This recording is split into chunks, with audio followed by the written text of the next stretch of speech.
ఆశిక ఆ అన్నా చెల్లెళ్లకు మాటలు రావు, వారి అమ్మా నాన్నలకు సైతం మాటలు రావు. ఆ కుటుంబంలో ఉన్న వాళ్లంతా బదిరులే. ఇటీవల అన్నా చెల్లెలు బైక్ పై వెళ్తూ ఉండగా నగల బ్యాగ్ పోగొట్టుకున్నారు. అయితే ఆ బ్యాగ్ లో నగలు ఉన్న విషయం వారికి తెలియదు. అంతేకాకుండా అసలు బ్యాగ్ పోగొట్టుకున్నట్లుగా కూడా వారిద్దరూ గుర్తించలేకపోయారు.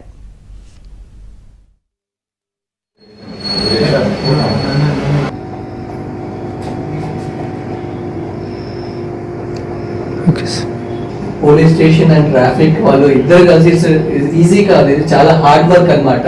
హార్డ్ వర్క్ చేసి మా వస్తువులు మాకు ఇచ్చిన వాల్యుబుల్ అన్నమాట. I really thank you and we trust అన్నమాట. నమ్మకంతో మాకు ఇచ్చిన వెరీ థ్యాంక్ఫుల్ సో మచ్ అండి. లైక్ మళ్ళీ నేను వన్స్ అగైన్ ఐ థ్యాంక్.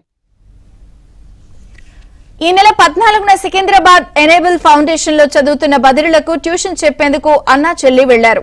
సాయంత్రం 6 గంటలకు ఈస్ట్ మారేడుపల్లి నుంచి బైక్ పై ఇంటికి వెళ్తూ ఉండగా నగల బ్యాగ్ అనుకోకుండా దారిలో పడిపోయింది. ఈ విషయాన్ని ఇంటికి వెళ్లేంత వరకు అన్నా చెల్లి గుర్తించలేదు. ఆ బ్యాగ్ అంకిత్ అనే వ్యక్తికి దొరికింది. దీంతో అతను మారేడుమిల్లిలో ట్రాఫిక్ విధులు నిర్వర్తిస్తున్న ఏఎస్ఐ జాన్ కు బ్యాగ్ అప్పగించారు. వెంటనే జాన్ బ్యాగ్ ను తుకారాం గేట్ పోలీసులకు అప్పగించాడు. ఈజీ కాదు, ఇది చాలా హార్డ్ వర్క్ అన్నమాట. హార్డ్ వర్క్ చేసి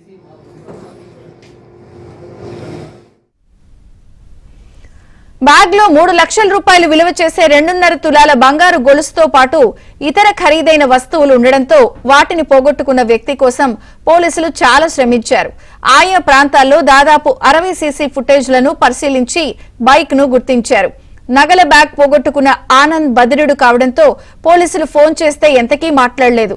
దీంతో పోలీసులకు అనుమానం వచ్చి వాట్సాప్ ద్వారా మెసేజ్లు పంపించడం మొదలుపెట్టారు. దీంతో ఆనంద్ కు తెలిసిన వ్యక్తి తుకారాం గేట్ పిఎస్ కొచ్చాడు. ఆనంద్ తో పాటు అతని కుటుంబ సభ్యులకు మాటలు రావని తెలిసి పోలీసులు ఆవేదన వ్యక్తం చేశారు.